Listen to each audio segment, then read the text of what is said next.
Yuzong. All right, so it's gonna be the Barats.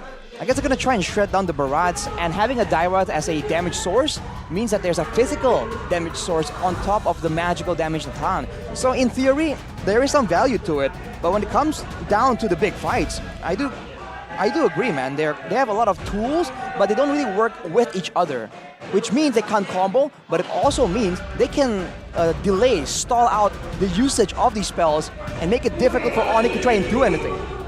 Do not forget, buy that skins, man. Like Estes and Fredrin, I believe, for All-Star Week. Very beautiful skins. About 600 diamonds, I believe, in game. So it's not really that expensive either. You can get it cheaper later with the yellow diamonds too. Oh, the promo diamonds. Of course, of course. So log in every day, but we're gonna see here Rashi counter decks and lineup rating. Doesn't really look like there's much advantage for any of the team. I'm just concerned about Onic having a carry, because with so much crowd control, you gotta be so concerned for Albert's aggressive playstyle on such a short-range hero. Let's go. Let's open up a week number 4 with Onic versus Dewa United. The last Kage versus his former team, the team he's been dying to meet in MPL ID. And see how the match plays out. Off the bat, though, you can see that that's a lethal ignition on the Nana. So Sans is attempting to play this a lot more aggressive than I would expect. But Keyboy, of course, does Keyboy things. Jian and Keyboy, the reunion in the jungle right here. Not so eventful just yet. Yeah, this is gonna be like just some poke down, then maybe some recalls from Keyboy because he's pretty low already. So far, in terms of like jungling speed, I think Lanaya might be better in early game. Wow. Lupi's doing a good job here in the lane, actually freezing it up and winning the trade against Dixon. In those like medium duration trades, the Yuzong definitely has a bit of an edge. With the Rupture as well, Lupi is attempting to just match Dixon, so not really fazed by the reputation of his opposition right here. But Watt, of course, plays for that late game weapon mastery. And Albert, he's going for that aggression, so we have to see the lane matchup. It's going to be quite interesting. Very interesting. The Crown Prince choosing to go for Master Assassin because I believe in terms of like 1v1, Natan does have some kind of range to play with against a carry. But look at that, he's already doing pretty good. This is a standard for Drian, or actually, sorry, for Albert NCW. Even on weak side, actually, when they're weak side, they like to go for Master Assassin to even out those odds. Exactly. When they think that there won't be a lot of intervention in their lanes, they go for that. Just have a more stable laning phase in trading in the late game damage, because in the kit it's already built in. So Watt will have a bit of a disadvantage, but you can see that Dewa has a lot more control right here. They are dictating the ganks, the positioning. First turtle fight, I would say favors Dewa, but Onic there are ways for Onic to really make this happen for them. Yep. The bottom lane, those Sans already very low.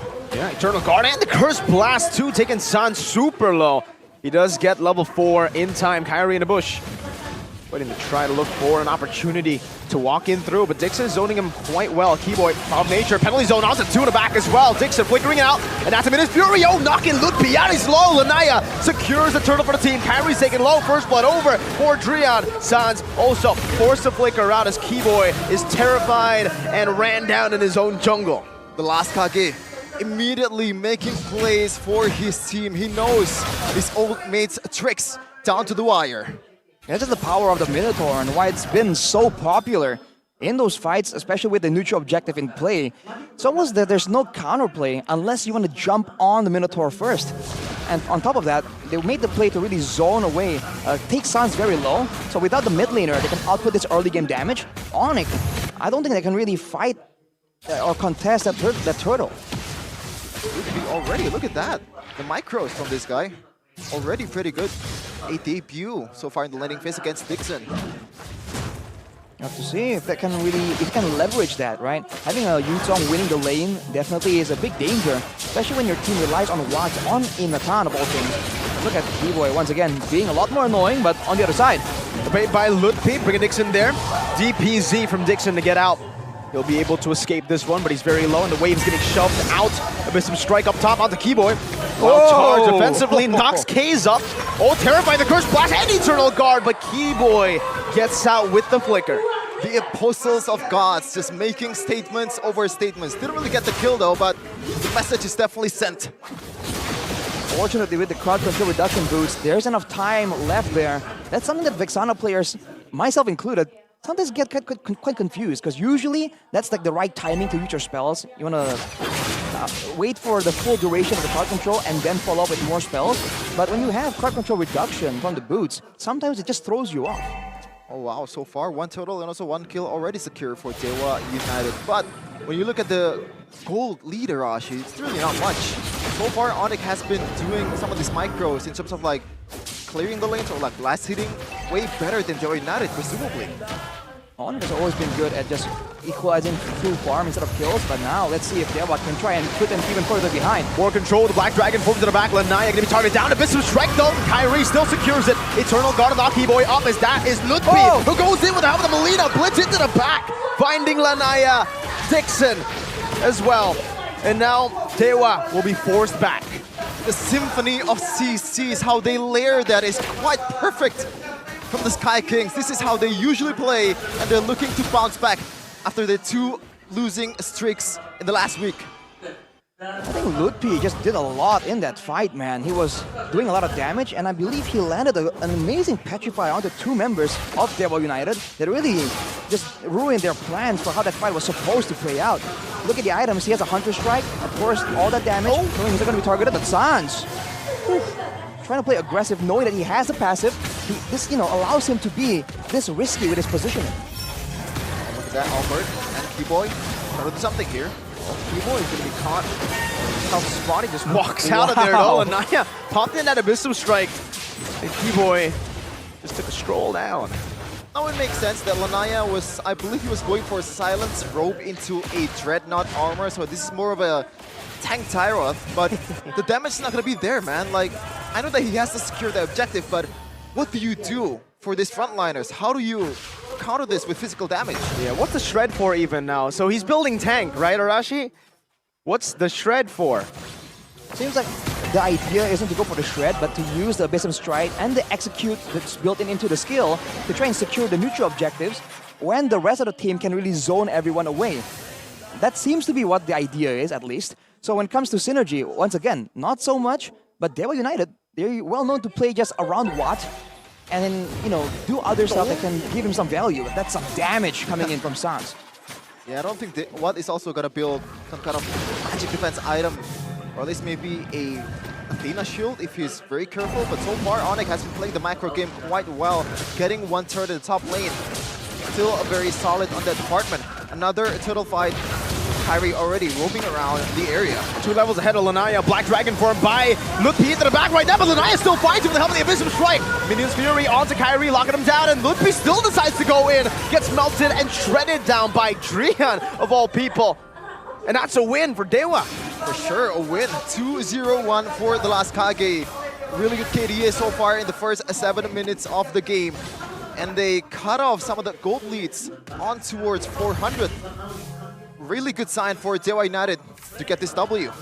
I mean, Dewa, that was all keys, man. The fact that he was able to use all his spells out towards Kyrie before Kyrie was ready for it. So the Daytona's Welcome wasn't used. Technically, it kind of forced him on a weird timing to use the Daytona's Welcome early or to take the burst initially, and then when they layer the card control over it, that's just almost a guaranteed play for Dewa because of all the utility available to them.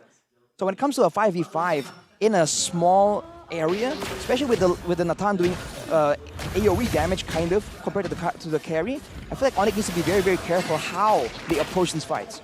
Especially Kyrie, right? Because I believe Kyrie kind of mistimed his Daytona's Welcome in the turtle exchange, so he can't really immune the CC away.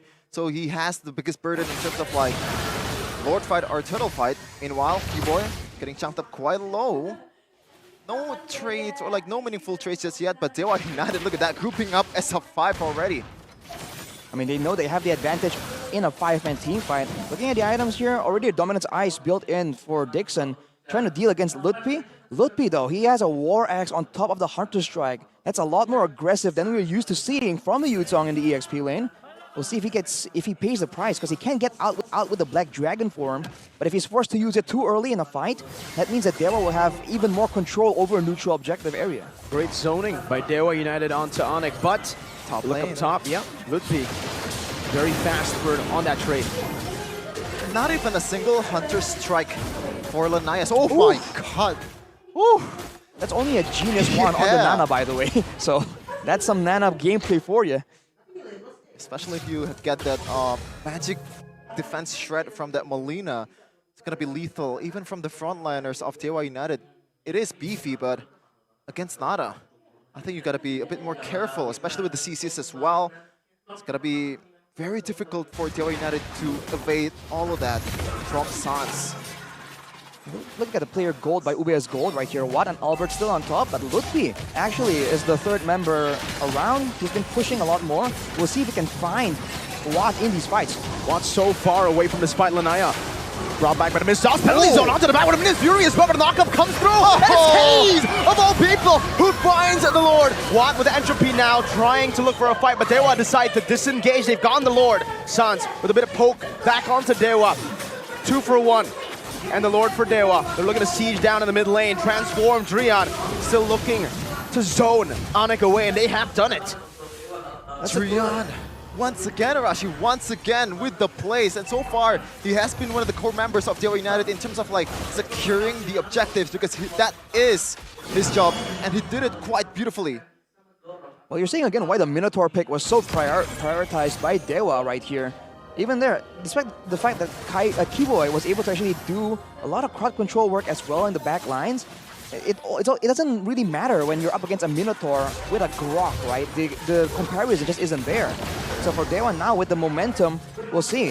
With Dinatan having a Divine Glaive even, able to penetrate through the majority of the magical defense, Dewa can really pressure Onic down here, because Onic's wave clear mainly is just Sans on the Nana. Yeah, but they're gonna take care of this Lord quite quickly with that burst, with the speedy light from Albert, and you can see the gold swing right away. Already plus towards Dewa United. Now to Onic, but it looks like they want to go for more in the top lane. They don't want to just go for more, they will take it. Kyrie is getting shredded by Watt. Like he's nothing. The penetration built up by Watt already is able to shred a Barat with full stacks. Oh man, so the Dyrod is pretty much, you know, just enabling some of the magic damage that they have. Doesn't really care about physical damage at all. Meanwhile, keep on going for these sieges, even with no minions. They have Watt and the entropy of Natan. No problem. They're just brute forcing the turret takes right there. And for Onic, now it's difficult. They have no real mobility to really move backwards, especially Kyrie on the Barats. That's why usually we see it paired with a Mathilda to try and supplement the survivability and the movement that the Barat really lacks. So now if Dewa just use one ultimate, maybe just the Eternal Guard, and then follow it up with some damage coming in from Watt, Kyrie is just forced to stay there and take some damage. And the best he can do is Daytona's welcome to go out, but he needs to save it in these big neutral objectives. Already getting comboed, Drian, not much HP lost, and I believe some of the solution that Onic could think of is just using Kiboy as the vision giver, right? Now, when Kiboy is already very low, now it's Kyrie's job to do that. And what so far? Like, look at these items, Arashi. I think he has enough damage to melt down all the frontliners of Onic. Yeah, for sure, especially if he pops the entropy as well with a true damage shred. And on top of that, to make things worse for Onic, Drian also has the flask of the Oasis completed. So even if they do find a way to jump onto Watt, onto Lanaya to try and burst them down, or Keys even, there'll be an extra huge shield that will deny them. And a Holy Crystal now for Watt. That's a lot of damage, man. I think the only person that can really take that damage, it might be Kyrie, and we've seen how long he lasts, right? That's the best frontline they have. Because even with the Radiant Armor, you have to remember now it doesn't stack as fast. There's a 0.6 cooldown per stack. They've also fixed their macro. Look at the bottom lane. Slow pushing Tetsun as well. Onto Dixon of all people. Now in the back, Eternal Guard is zone Albert away. Albert's not going to be able to dish out any damage. And Lutpi is actually able to dive onto Case. Onto Flicker out to safety. That's a knockup on the back. And a Minus Fury on the Sans and Kai. Of Kyrie isolated all alone, terrified, and taken out by Watt. Kyrie pulled the trigger very, very early in the team fight. And the Apostles of God punishes the Sky Kings. They want to say that the sky is our domain, man. That's just brutal. Onic, I think the idea was to go for a pick-off right before everyone's set up and ready, but Too tanky, too much damage. Now the base is in danger. Pulling the blitz, but Watt has all the space he needs, even killing them with a coal out in the back. 1-0 to Dewa United. Convincing statement from the Apostles of God. One more step towards the last Kage's revenge. What a statement. 14 minutes is what it took for Dewa United to melt down, to completely obliterate Onic on those team fights. Beautiful, beautiful objective fights, especially with Drian taking care of Kyrie and the crew in those pits.